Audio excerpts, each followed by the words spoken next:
All right, everyone, here we go. Let's go ahead and learn how to hold some boards here.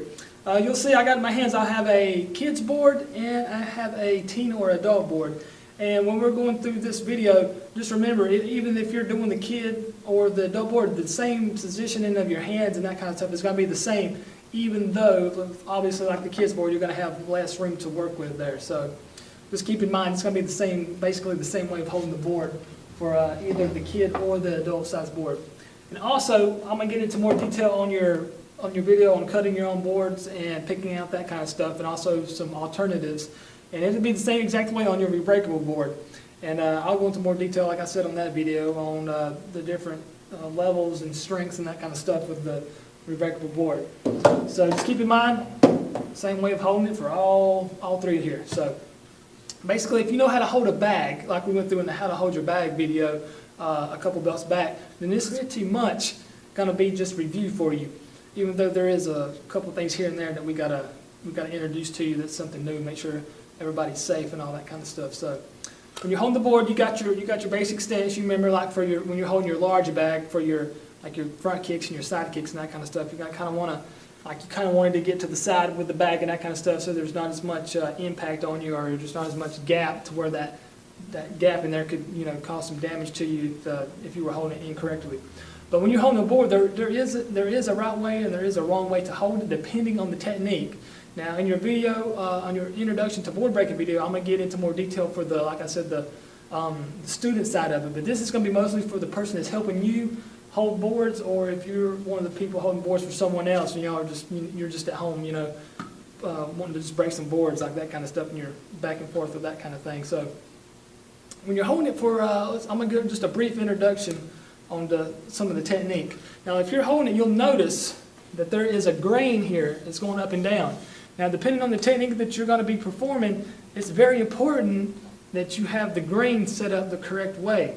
For instance, like a front punch, it would not really matter much how the grain is, even though I prefer to have the grain going up and down, because when you're doing that punch, you're basically coming in like this, and it's set up better, even though some people do punch from the side here like this. But for a punch, it doesn't really matter if the grain is up or to the left or right. But some people have their preferences and that kind of thing. But for a punch and that kind of stuff, it doesn't really matter. But once you get into, let's say, the back fist, okay? Now a back fist, you're hitting out, you're coming out from here, and you're striking here with this part, and you're sweeping through. So when you're breaking if you was to do a back fist break on the board, you would not want the grain to be up and down, because you're coming in like this and hitting the board, and I mean, it's going to be hard to break because you got the grain, and it's I guess you would say sections like that. So I would actually, if I was doing a back fist, you want to look at the technique, and if you're going to have a technique like I wouldn't suggest doing a round kick or anything like that, but if you were to do a round kick and you're just a kick where you're going through, you want to make sure you're lined up with the grain, that you're lined up with your kick. You're coming through with a round kick, and that's going to be a clean break like this. But if you were to, go up like this, have the grain going up and down, and you try to go through with your kick, it's not, you may break it, but 9.9 times out of 10, you're just going to have a really sore foot, because that grain is going up and down from here. So I guess the way to think of it, when you're lining up your breaks, make sure they're lined up together. Like if you're doing a kick that's going through, and let's say that's the motion here, I'm just showing you with my finger, like a round kick, you're going through. You want to make sure the grain, I guess you would say, is going in the same direction, because I guess a way to think of it is like the grain's going up. You want to make sure they're not crossing like this. You want to make sure they're both going in the same direction. I guess that's the simplest way to put it, like on those type of technique. You want to make sure that the grain is lined up and you're not coming through while the grain is going up, because, like I said, you're going to have a really sore foot or hand, or, basically just a foot in most cases. But, like if you're on your front kick, let me give you another example, if that didn't make any sense to you. Your front kick, now you're kicking like on your front kick, what a front kick is, you're kicking in from there. So your foot is up, and the grain on this, now, let me ask you a question. Okay, you got the grain here on the front kick. Okay, that's one way. and that is the other way. Now, which way would you think would be better or easier to break? Now, if you said the first one, then you're wrong, I'm sorry, but even though you can break it like this, it will be more difficult because you're going to have to pull your toes back more and get that ball of the foot out there a little further to break it like this. So when you're breaking like a front kick, you want the board to be up here because your foot's up here, and like I said, you want the grain up and you want those lining up. So like your foot's up here, you want the grain, going the same direction, I guess the one way you could put it, like I said before. So you want those matching up. You don't want them, crisscrossing like this. So when you're breaking that board, look at the technique, and like I said, in the other video, I'm going to go into more detail on basically every technique. So when you're breaking that board, pay attention, because sometimes you may not catch it, and you're wondering, why am I not breaking this board? And it's simply because you had the grain set up the wrong way. Just pay attention to the grain, and when you're holding the board, just make sure when you hold it, like I said on the bag, if you decide to hold the bag like this, and just to give you a little introduction to the board, make sure when you're holding it, don't, obviously you don't want to hold it way out here. You want to give the kicker as much room to work with. So if you got your fingers way out here and you're wondering, why do they keep hitting my fingers? Just think about it. You want to make sure you give the kicker enough room, because everybody's not going to be as skilled at first. Even though I do still hit people's fingers from time to time, it does happen. So when you're holding that board, try to give the person enough kicking room, but you still want to be comfortable holding the board, because you don't want to have it way out here, and you're wondering, is that board going to fly up and hit me? So just try to, something comfortable, maybe like probably about an inch and a half is what you want there. So you're just basically holding it, and you got your palm. You want to rest it in the palm of your hand, right there. And you actually, on some breaks, I would put my thumb on the back here. You want to put your thumb on the back, give you a little more resistance, and that resistance towards the back, towards the board breaker, actually gives them a little easier chance of breaking it, because you're giving them more resistance to work with. And one thing I point out, like with the bag, you don't want to give.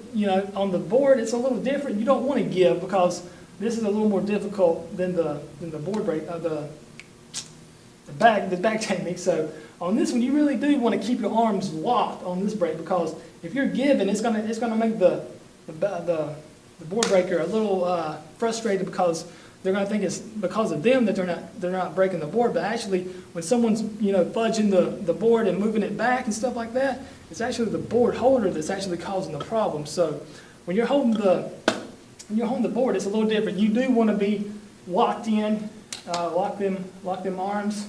But some people do give from time to time, and you might get a little nervous and skittish, someone kicking at you, so that you may have a time where you flinch or something like that. And so just try to watch yourself. Try to, try not to be too nervous when you're holding those boards, because if you have a nervous board holder, that's just going to make it more difficult for you. So that's just a couple of things to watch out for.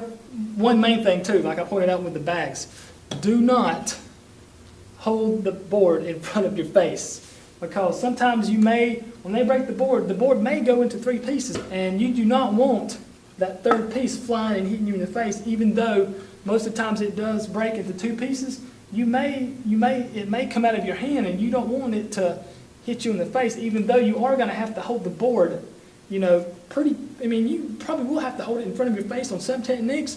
But when those times do come and you have to hold those boards for those techniques, you want to make sure you're not looking straight ahead. Just turn your head to the side, and just kind of look down or close your eyes, but make sure that the board, whoever's breaking the board, sets up the board where they need it, so that you're not sitting here, waiting for it, and then you move it or something like that. So even though you're not going to want to look at the board, make sure you kind of, even though I said don't look away or something, but try to make sure you know exactly where it's at, and not, drifting off of the board or something like that, because we definitely do not want anybody getting hurt, even though we are breaking wood here. So from time to time, you may encounter an injury, or your hands may get too sore or something like that if you're breaking these boards very often. We've got our adult board here. Like I said, the same thing goes when you're holding the kids board. Like I said, you're going to have a little less room to work with. but just make sure you have the board set up with the right, the grain and all that kind of stuff.